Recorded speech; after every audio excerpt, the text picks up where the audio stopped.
Qo'y mashinkani zo'rdan so'raganmiz. Epadan yangi model keldi. Videoga like bosib qo'ying. Bitta tanishtirib o'taman. Bo'lmasa boshladik. Ko'rdingsizlar, o'ta ham o'ziga o'yib yozilgan original Epani qo'y mashinkasi. Komplektdan nimalar chiqadi? Birinchi o'rinda o'zini ключ nabori chiqyapti. Ko'rib turibsizlar, ключ naborining ichida har xil turdagi moylari, litol, pitol hamma narsa chiqadi. Cho'tkalari ham bor. O'zining ham original xaltachasi ham. Garantiyali taloni, garantiyasi 1 yil bo'ladi. O'zini original zapas tig'i. Mana shu zapas original tig'i ham anchagina qimmat turadigan tig'da mana. O'ziga o'yib yozilgan original zapas tig'. Xo'p, o'zini perchetkasi ham chiqadi. Blok pitaniyasi. Blok pitaniyasi ham katta blok pitaniyadan 36 voltlidan bo'ladi mana. Sifati moshnisdan cho'tka qilib ishlangan. Mana bu yerdan ilib qo'yib bemalol ishlatish mumkin.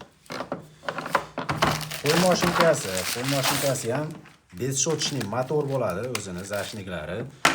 Ko'rib turibsizlar, polностью korpuslari metaldan ishlangan, motori 5 shotchning motor. Shuning uchun ham uncha qizimaydi ham, kuymaydi ham. Ertalabdan kechgacha bemalol 100 ta 150 ta qo'ydi ham olsa charchab qo'ymaydigan qo'y mashinka. Xarakterini ko'rsatib o'tamiz. O'zini seriyaning nomerlarigacha bor. Original Epani qo'y mashinkasi. Eslatib o'taman, garantiyasi 1 yil bo'ladi. Polностью naborlari bilan narxini 200 dollardan qilib beryapmiz. Sonlari chegaralangan. Ulgurdi. Videoga like bosib, kanalga podpiska qilib qo'yasizlar, pastda nomer qoldiraman, aloqa chiqarasizlar. Qo'y mashinkani obzor qildim, yana bitta ishlatib ko'rmabsan degan akalar uchun bitta ishlatib ko'rsataman. Ko'rib turibsizlar, ulanishlari ham juda ham oson. Stikerli bo'ladi. Bitta ulab ko'rsatib ishlatib beramiz.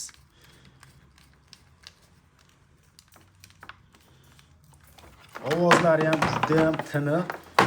Plus qo'yga 50 yetaveradi. Qo'y mashinkani ko'rib turibsizlar, o'ziga ham original tig'idan qo'yilgan. Mana bu yerdan tishini legrovka qilinadi. Buni qotirganda tishini zichligini ko'paytiradi, bo'shatganda tishni orasini ochadi. Normal holatga keltirib ishlatilaveradi. Xo'p, yog'laydigan joylarni ham birovlar tanishtirib o'tib ketaman. Qo'y mashinkani ishlatib bo'lgandan keyin bitta tozalab, yog'lab qo'yadigan joylar. Mana buni ichiga ham litol tiqiladi. Bu futulkani sug'urib, buni ham ichiga litol tiqiladi mana. Xo'p, buni yog'lab bo'lgandan keyin yana bitta yog'laydigan joyi bor. Xo'p, ishlatishdan oldin mana shu kallasini ozgina qotirib, normal yarim rezva bo'shatib olinadi. Mana bu yerga ham litol tiqiladi mana. Xo'p, qo'y mashinkamizni bitta ishlatib ko'ramiz.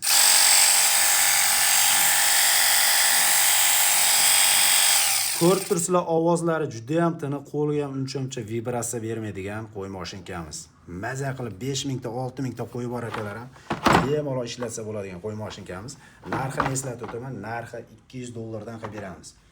O'shaga videoga like bosib, qo'llab-quvvatlab, podpiska qo'yasizlar, pastda nomer qoldiraman, aloqa chiqarasizlar. Videoni kengroq tarqatib qo'yasizlar.